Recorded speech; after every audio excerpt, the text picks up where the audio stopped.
Hello guys, welcome to this video. This one is October November 2022 96181. So I have a very bad habit of starting to explain without opening the recording. Okay, so let's just redo it. That in question number 8 they were asking that virtual memory, paging and segmentation are used in memory management. And in part A you had to explain what is meant by virtual memory. So virtual is something which is not real, okay? It's just a temporary illusion. When we talk about virtual memory is something that is created temporarily. And what basically a virtual memory is, it is basically a secondary storage which is used to extend the RAM so that the CPU appears to, it just appears to be able to access more memory space than the available RAM. Okay, so you can write these 3 points to get 3 out of 3 over here. This is quite simple. Okay, so these are honestly free marks, so you can write here secondary storage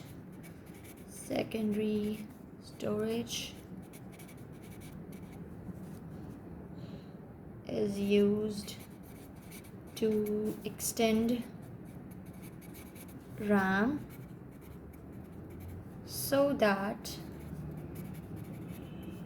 the CPU appears to access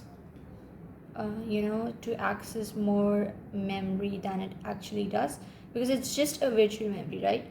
So you can write appears to access more memory space than actual RAM, then available RAM. Actual RAM, that's available, okay, not actual.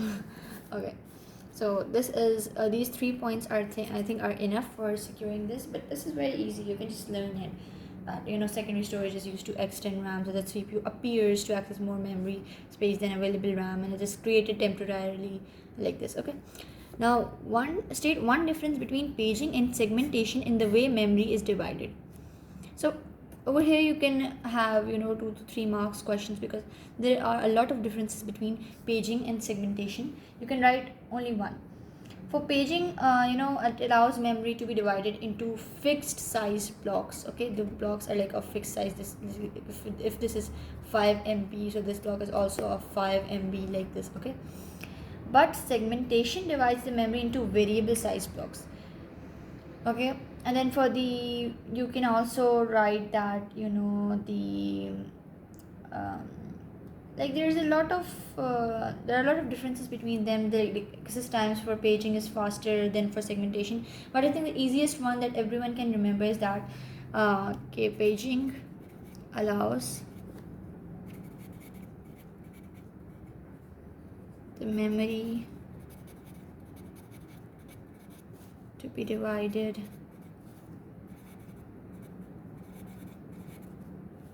into fixed size blocks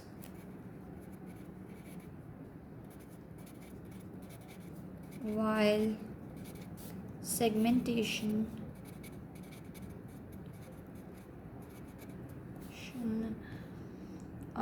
divides the memory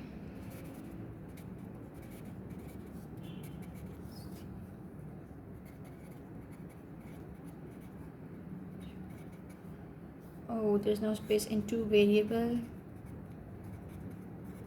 sized blocks. Okay, now question number 9. Deep learning is used in AI, artificial intelligence. Part A, describe what is meant by deep learning. Deep learning is something like you're deeply engrossed in something and you're trying to solve a very complex problem, right? So in terms of AI, it's like deep learning, right? So deep learning basically, it is a specialized form of machine learning. And what is machine learning? Machine learning is when a machine learns from its past experiences, right? To solve the other problems. Okay, so for this, okay, deep learning, there is something known as artificial neural network, which is basically based on the way human brains work.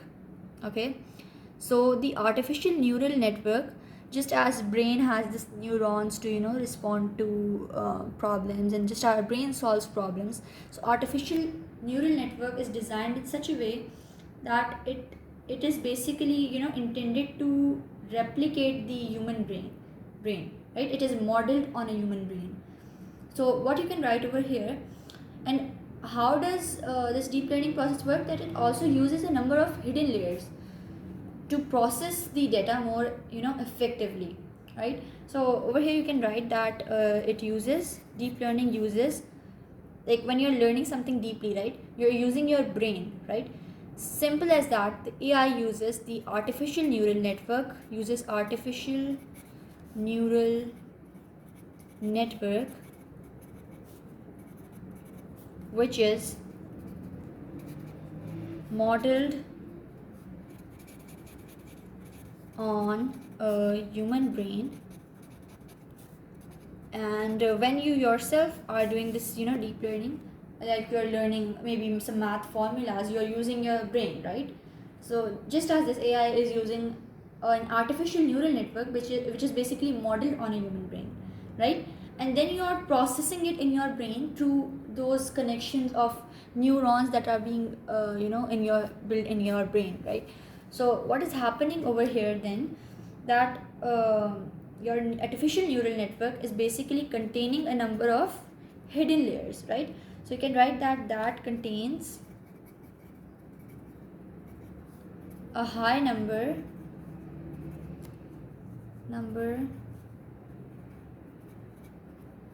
of hidden layers.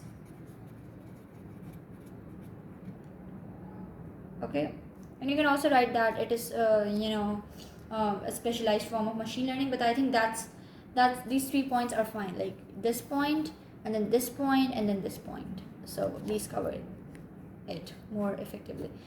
You can write any 2 points though, it is like 2 marks. Okay, and then part B says outline the reasons for using deep learning. Now, why are you learning something more deeply, if you're say revising some formulas, anything like that, right? So you are basically making sure by deeply learning something, you're going in deeper into the context of the book, and you're researching about the topic.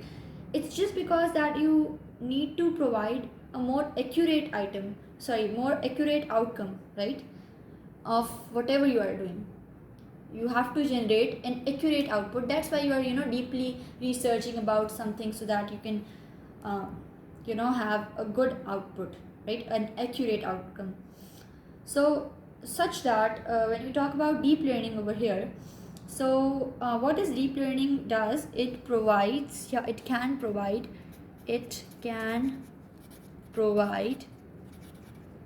a more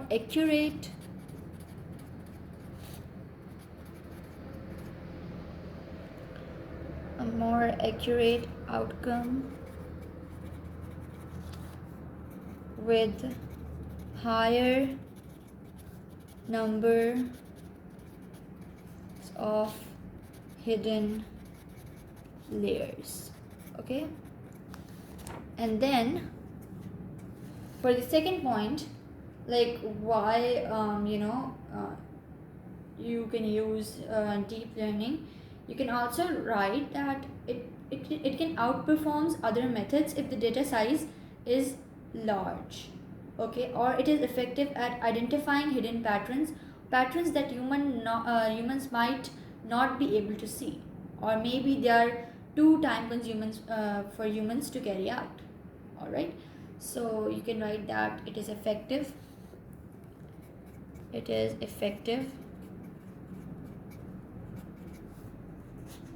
at identifying hidden patterns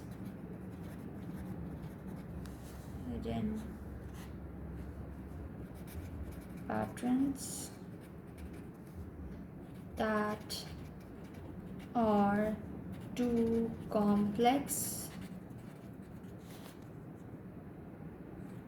or time consuming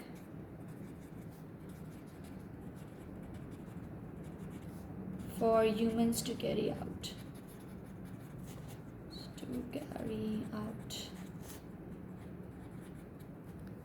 Alright, so this was it for question number 8. Now, sorry, question number 9. Now we have question number 10. Alright, so this one, let me adjust the brightness. Yeah, so this question says that reduced instruction set computers RISC and complex instruction set computers CISC are two types of processor. Okay, let me use a different pen over here. Tick one box in each row to show if the statement applies to RISC or CISC processors. Alright, so number 1, it says uses a smaller instruction set. Okay, when we talk about uses a smaller instruction set, and when we see the name reduced instruction set computer, it automatically clicks in our brain that this is RISC, which has a reduced instruction set. Then by the name it says reduced instruction set computers. Uses single cycle instructions and limited addressing modes. So obviously this links to the RISC processor. Then uses fewer general purpose registers. Now RISC basically uses more registers. So this is something that you honestly need to learn. There's a list of all the differences between them, but over here if you just understand it, so it uses fewer general purpose registers. So this is basically CISC, the complex instruction set computers. Okay, and then uses both hardwired and micro-coded control unit. So this is also CISC, it's a complex instruction set computers. And this one uses a system where cache is split between data and instructions. This is RISC because it's a more simplified form of processor. Now in part B, you have to describe the process of pipelining during the fetch execute cycle in RISC processors. So here in detail you have to explain that how does the process of pipelining work. Okay, so let's do this. Okay, let me change the color. Okay, so the first process in the process of pipelining is basically that instructions are divided into 5 stages.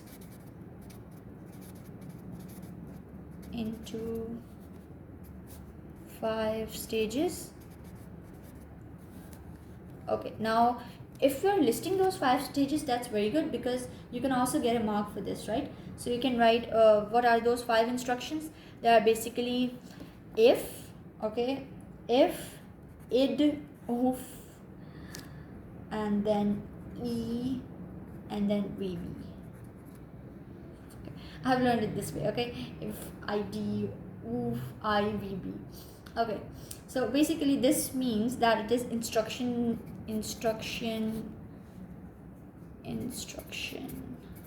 fetch. This is basically the if. It's just these 3 are the ones that we have learned in O levels: fetch, decode, and execute. This is something we have already learned in our O levels, but not in such a level of detail. So this is basically instruction fetch, and then we have instruction decode,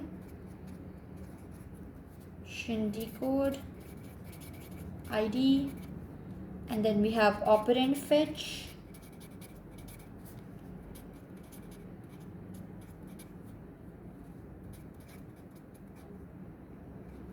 and then we have instruction execute,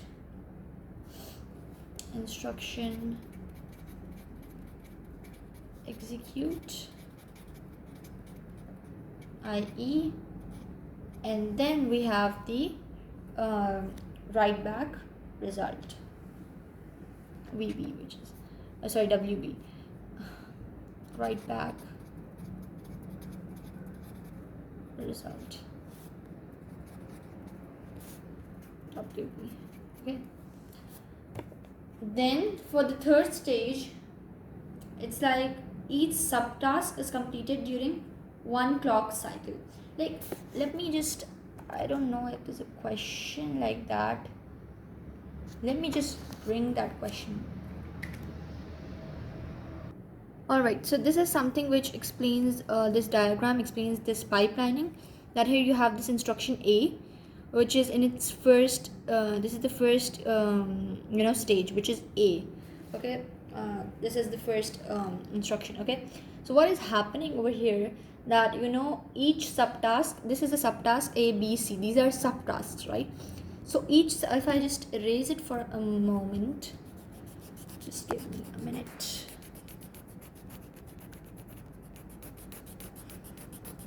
This subtask was already completed, okay, this A, right? So here each subtask is completed during one clock cycle. So see, this is the clock cycle, right? So this, what do we say, yeah, okay, this is yeah, one clock cycle, right? So basically this instruction A, each subtask is completed during one clock cycle, and then no two instructions can execute in the same stage at the same clock cycle. Like, you cannot write A over here again. All right, you have to, when this instruction, fetch instruction, is done, then A moves over here, right? Decode instruction. And then when the second instruction, which is B, it begins in this second clock cycle, while the first instruction has moved on to its next or second subtask, right?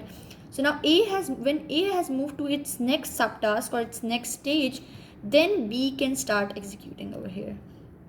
All right, and then okay, and then what happens is that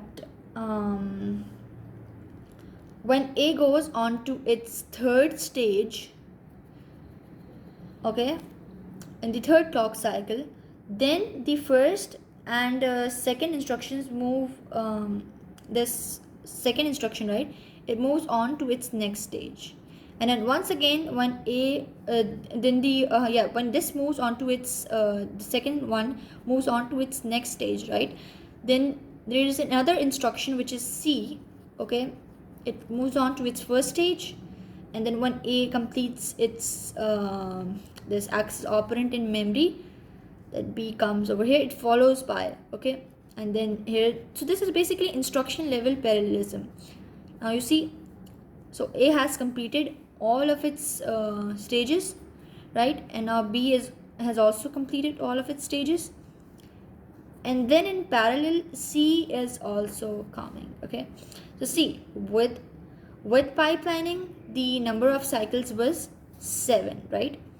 7 cycles. Okay, and then without pipelining, the number of cycles were 15, I guess. Yeah, so the number of cycles that were saved were 8, right? So this is basically pipelining, right? So if I just write it over here, whatever I have explained, okay, so we have written already 2 points, and now we need 3 more. Okay, 2 more. So we can write each subtask is completed during one clock cycle, and then you can write that the second instruction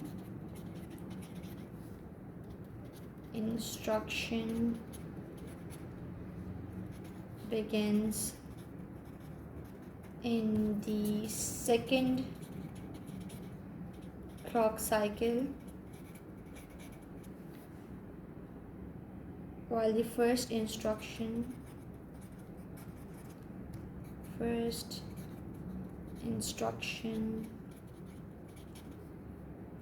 has moved on to their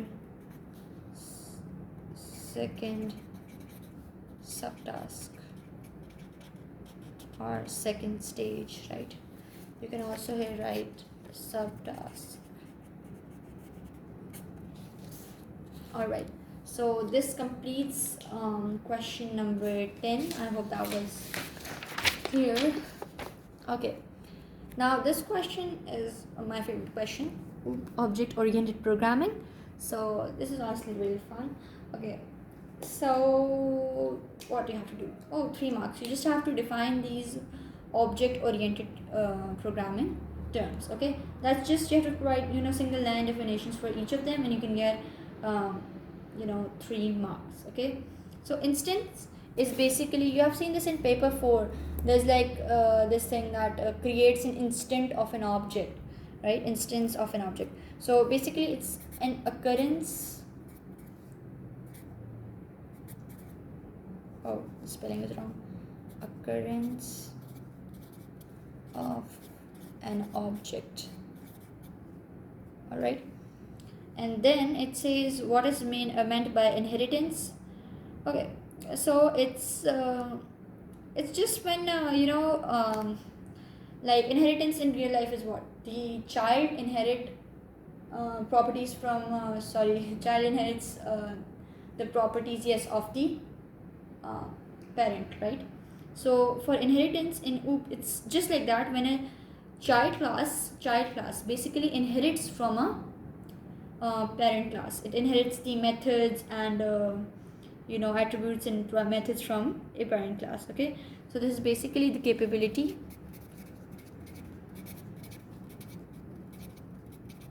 of defining a new class of objects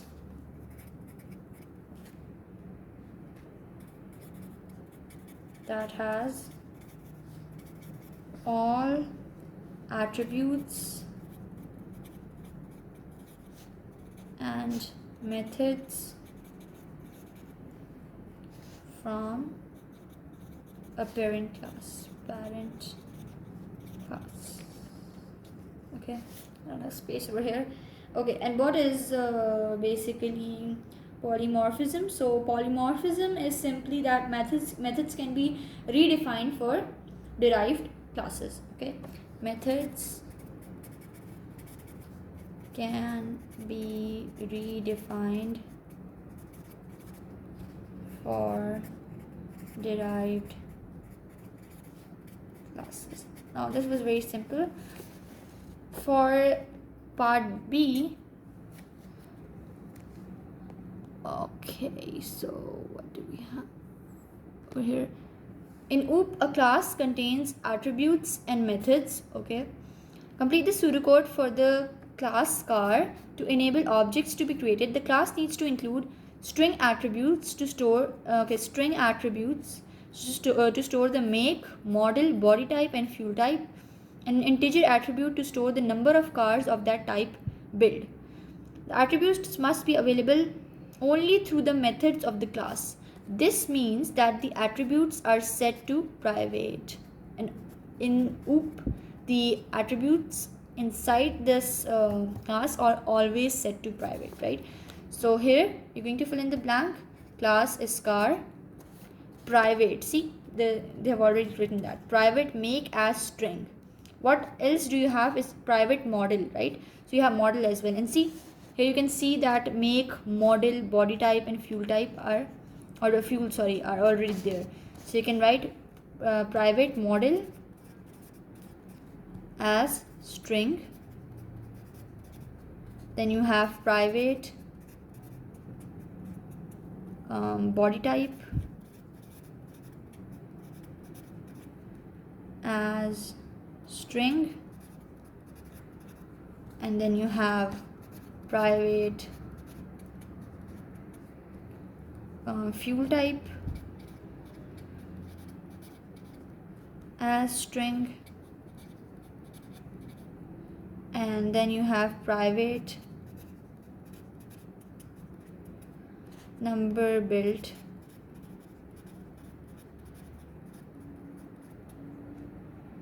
as integer. So this was simple. Now these procedures are basically public, right?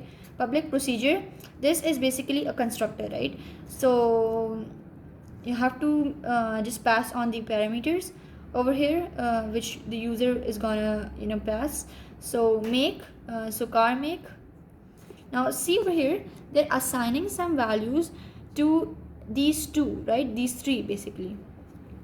Okay. And these two are already initialized. If these two are already initialized, then we don't need to take them as parameters, right? So that's why we're going to only take this make and model. Okay, so we can write maybe car model as string. Car make is already there, car model as string, and then car body type as, this is also string, these are colons. Okay, so a string. Okay, and then what we're going to do, we're going to just initialize these private attributes with the parameters that were passed. Okay, so this is going to be car model, this is going to be okay, this is going to be car make, sorry, car make, this is going to be car make, and this is going to be car model. What has happened to my writing though? Car model. Okay, this is car make, this is car model, this was car body type, and then the last blank that is left is what? Just guess what? It's honestly the end class, right? Because see, it follows the class and then yeah, end class. You have end procedure as well over here, so this is going to be end class. Okay, and we're done with question number 10, and this was 5 marks. I mean, this total is of 8 marks, and I think this was the easiest question. So okay, now we are finally on the last question of this paper. Let me change a new color to make this paper interesting. Question 12a. Okay, the array names 0 to 99 is in alphabetical order. Okay, complete this pseudocode binary search algorithm. So whenever we are doing binary searching, right? So what? Okay, we have 6 marks for this. Whoa. So whenever we are doing binary searching, we have like 3 to 4 things to initialize, right? So we have the lower bound, which is 0, and then we have the upper bound. Upper is basically 99, and then we have this mid value, and then exit false. Okay, so just read through this code, because it doesn't matter what you have learned about the binary search algorithm. Maybe that was written in a different way, but the main idea remains the same, the main concept remains the same. So over here, obviously we are going to initialize something to something. So I think the only thing that you can think of, it's upper to 99. Then output, enter the name to be found. Okay, you enter the name, input target, repeat. Okay, repeat. Now you have to repeat something. Okay, like now let's see, this line is empty, and then it says then output target does not exist, exit true. Okay, mid, then it's calculating the mid position, and then it's talking about all that thing. Either we have to discard the left part of the array, or either we have to discard the right part of the array over here. And then it's talking about that, okay, if the name is found at the mid position, so obviously you have found it. And here we have to write something with until, right? So here we need to just see that here they are saying output target does not exist, and they're just going to exit the loop. So right, so you can see that there can be a condition where the target does not exist. Maybe if you have searched the whole array and you didn't find it, which means that your your upper bound is less than lower bound, or you can say in the reverse way that your lower bound is now greater than upper bound, which means your array is completed. You have seen each and every element, but you haven't found that. So you can simply write over here, if lower is greater than upper. Okay, then you calculate mid position, lower plus, okay, then you are just calculating the mid position. Okay, this is a way. If names mid is less than target, so maybe this was your array, 0 1 2 3, right? And let's include 4 here as well. And how did you calculate the mid position? Lower was 0, 0 plus upper minus lower was 0 plus upper minus lower is 4 minus 0 is 4, upper minus lower, yeah, 4 plus 1 is 5. All right, and what we're going to do is wait, and divided by 2, div 2, right? So when we're doing 5 divided by 2, 2s are 4. So the mid position over here we're getting, say the mid position is this, okay? So if the data was, say, Sarah over here, right? And you were searching maybe John over here, right? So maybe John was being searched, right? So if it says that if names mid is less than target, maybe target was John, yeah, okay, no, target, let's do over here maybe Bob, okay? So if names mid, so Sarah, if Sarah is less than this Bob, right? So what you have to do is, what you have to give to the lower bound is basically mid plus 1. Why? Because your target, which was basically Bob over here, it is greater than what your names at what your name at mid position was, right? So which means that you have to move the mid position, the mid pointer over here, okay? And then your upper bound would remain the same, because you discarded the first half of the array. So here you're going to write lower is equals to mid plus 1. And if your target was John over here, so it says if target is less than names at the mid, so target is John, it is less than names at mid. So what you have to do is your upper bound, because lower bound remains the same, right? Now you have to discard the second half of the array. So your upper bound, your lower bound remains the same. Now what you have to do is you have to alter your upper bound, and that's going to be plus 1. Okay, you're going to add 1 until you actually find your target, right? So this repeats, this is inside the loop, right? So you're going to write mid minus 1, and then this is the simple condition that if names mid equals to your target, so then obviously you're going to write output target was found at location and then mid, and then you're going to do exit equals to true, right? And then until you have to repeat this thing until your exit equals to true. This was already understood, because you were doing exit over here true, and then again over here. So this loop continues until exit is equals to true. Then for part B of this question, we are finally to the last part. Big O notation is used to classify efficiency of algorithms. All right. Then big O notation for the time complexity in a binary search is O log n. State the big O notation for time complexity of a linear search. So this is something which you just have to honestly cram.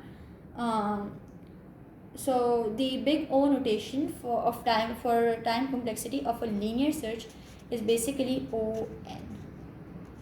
Okay, this is on, where basically the time taken to execute your algorithm increases linearly with the number of items in the array or whatever. Okay, so now you have to describe the meaning of log on as it applies to a binary search algorithm. Okay, so what can you write over here is O log n is a time complexity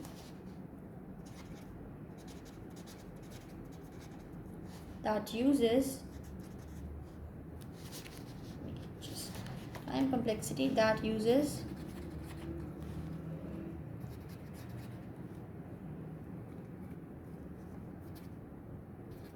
logarithmic time, because this is log, right? So it's going to use a logarithmic time. Okay, and then you can write that the time taken,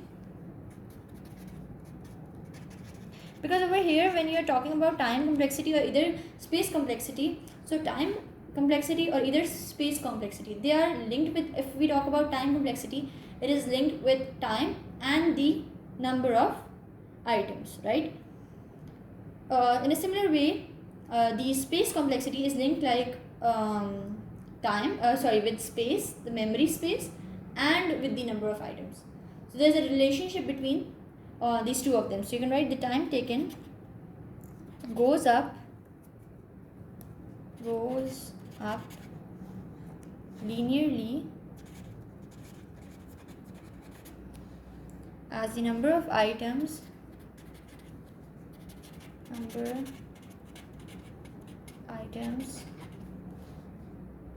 rises exponentially.